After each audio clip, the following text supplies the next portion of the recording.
Queen, forgive me for second-guessing myself. Queen, forgive me for being hard on myself. Queen, forgive me for not loving myself. Queen, forgive me for not knowing my worth. Queen, forgive me for not being confident. Queen, forgive me for trying to have it all figured out. Queen, forgive me for stressing about the unknown. Queen, forgive me for comparing myself to others. Queen, forgive me for investing into people after seeing the negative signs. Queen, forgive me for not having my relationship with God where it's supposed to be.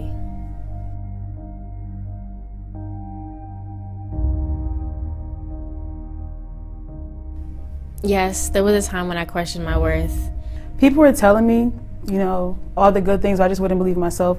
Plus, I didn't come across what God was telling me about myself, so I definitely questioned my worth. Like, there were a lot of times where I questioned my worth. Specifically, I don't want to say, like, friendships or relationships, but you get to a point where you have to kind of decipher the people that are around you, if they care for you as much as you care for you. I felt like I was always being a good friend and I wouldn't feel the same in return, but then I realized that I just had to ask God who I was investing my time into and to just be careful of who I invest my time in. And so my worth would kind of be challenged in a way. It would be shaking because I relied on so many other things to tell me who I was and where my place in this world was. I always struggled with low self-esteem.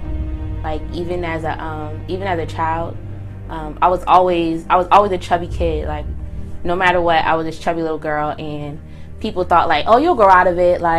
Oh, it's just for right now. You'll be skinny like your sisters and your brother. They were real chubby too. One day they just woke up in the morning, they were skinny. But nope, not me. I would beat my face. I make sure my highlight was on point, but I was lacking that Matthew 5:16 glow. I'd make sure my foundation had that smooth finish, but because it wasn't built on the rock, it didn't last. So I became feeling very empty.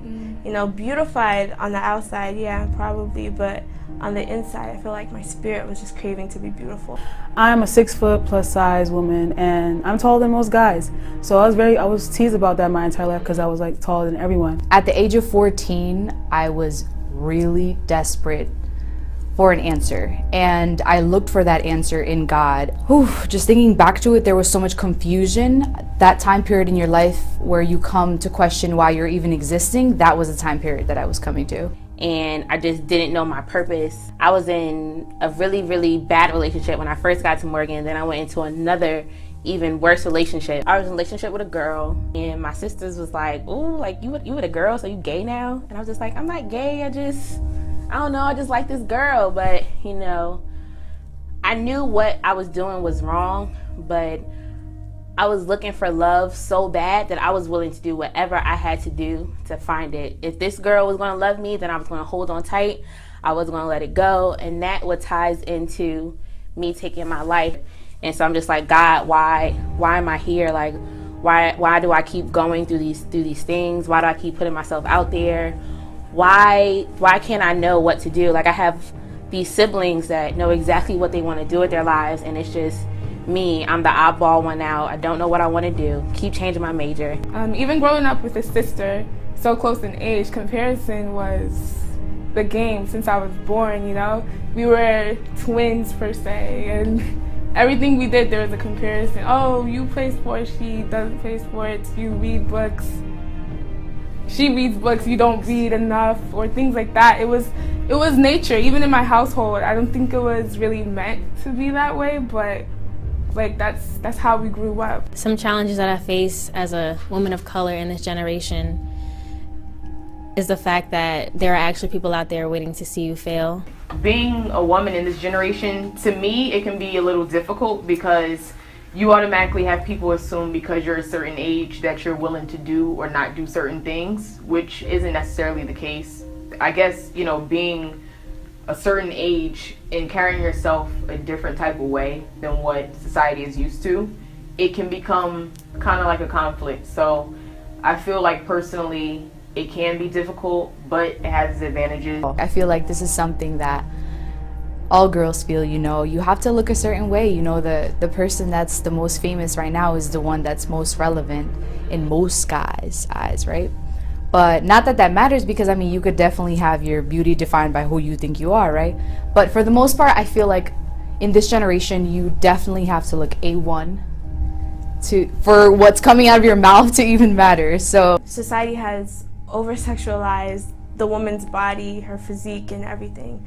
So growing up, I never really, knew how to play that role so well, So in my life, it would show up in the forms of maybe, wearing that skirt that was a couple inches too short, or the top that was really, really low, and things like that, just to get a guy's attention. There's this stigma out here that women have to hate on each other, specifically black women. Like, I can't legit love my sister genuinely. And so that's one of the challenges I've had to face because people think that, as I'm supposed to like hate on my sister, when that's not the case. I love my sisters. I'm so here for all my sisters and the advancement of my sisters. So that's definitely one of the challenges I've had to face. I feel like social media has disrupted the minds of our generation, and they feel like that's what they want their lives to look like. Pressure to look a certain way, or to talk a certain way, or to just be a certain idea of that woman or that girl that is to be desired, as if I'm just to be desired, as if there's nothing more to me. So pressure, I don't know, because it's like you feel like you have to do it. You have to be that way in order, like, it's just part of society. It's like ingrained almost in what you know to be right. Are y'all running away from me or from Tamar? And it was like, we're running away from Tamar. We don't like her. She's weird and stuff. So from that day on, I was just like, I'm not being weird no more. I was like, I can't be corny. I can't dress a certain way. Like, I had to fit in, because it's, as a little kid, being bullied like that, like, it breaks you, and that's something that it sticks to you for a very, very long time until you break it. When I was younger, I was always bullied for being the darkest out of all my friends.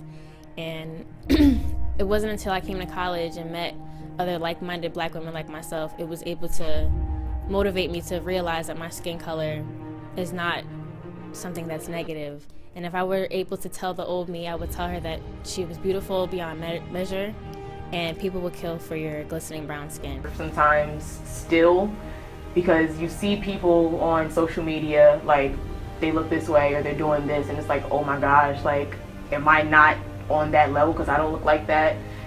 So yeah, you have to kind of just remember what makes you you and keep doing that, and what makes you want to, I don't know, like, be the best you can be. I hate to sound cliche, but that's really what it is. Like, if you continuously do yoga, or if you meditate, or if you go to church, keep doing that, because it kind of instills a little bit of reminder in you. Like, just remember, you do this, they don't. So once I started doing that, I started downloading the Bible Lab, started reading my devotions. Early in the morning, like 4 o'clock in the morning, it wasn't an alarm set. God would just wake me up, and I would just automatically just go on the app, listen to music, writing down stuff on Post-its. And I have mad Post-its on my wall with scriptures and telling me that I'm worth it, telling me that I'm a queen. Guard up early in the morning, so if the devil tries to come attack you, he can't even do it, because you already put your warrior outfit on early in the morning, so he couldn't even try and attack you. Once I received God's truth about myself, it wasn't enough to just stop there. I now had to transform my mind and the way I thought about myself, because there's a way the kind of knowledge you receive determines the kind of reality that you live. Yeah. You know what I mean? So it's like, okay, there's 2 girls, one probably doesn't feel beautiful, but it's because she doesn't know that she's fearfully and wonderfully made. Wow. That she doesn't know that she's created in the image of God. But once you know these things, you walk differently, you talk differently, you act differently. You live above the standards of this world. Yeah. Don't rob yourself. Don't rob yourself of that. Don't rob yourself of the freedom of being who God has created you to be, the freedom of being free. Come on! I was full of doubt, and I was able to find purpose in God.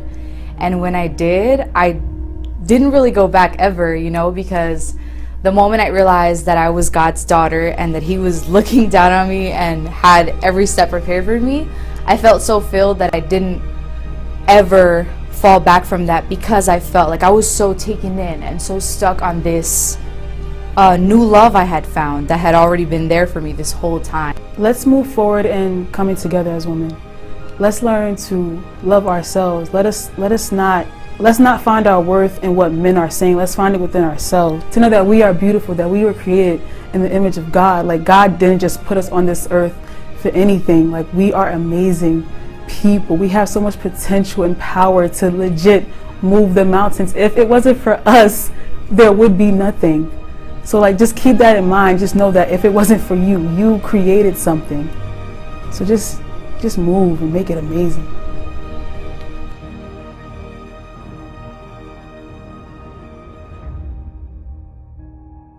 Yeah.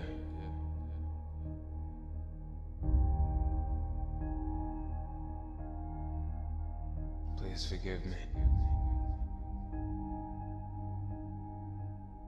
I feel God talking.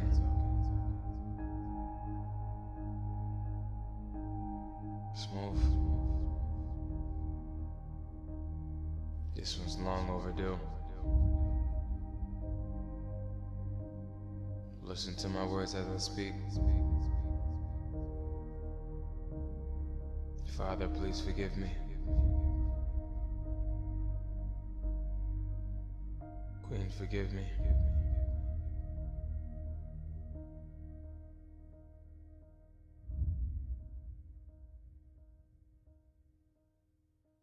It's from the bottom of my heart that I offer this apology to you.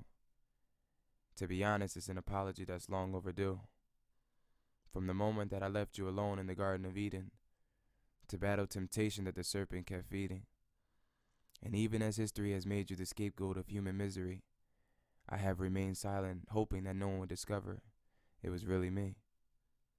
We've long left the Garden of Eden, but that serpent is after you. And it seems you're still alone with him when you shouldn't be, leaving me with more apologizing to do. I apologize for believing in the world that taught me to value money more than your precious crown, for believing that one of you isn't enough, so I spread my seeds around, forcing you to feel like less of a woman because you can't keep me faithful. But if I was truly the man God created me to be, then my faith should be kept full. I apologize for lusting over hypersexualized images of what I thought a woman should be, so you in turn drop your clothes and your integrity simply to appease me. I apologize for making you feel that your greatest assets were your Proverbs 31 qualities, but that they were reduced to two things, TNA. Then when you would bring me news of you carrying my seed, I could only ask for one thing, DNA. I apologize for making you everything from boo, bae, baby mom, wifey, but never wife. I apologize for the unnecessary worries, burdens, and strife. I apologize for the music and videos that degrade you, for the misogyny and sexism that enslaves you.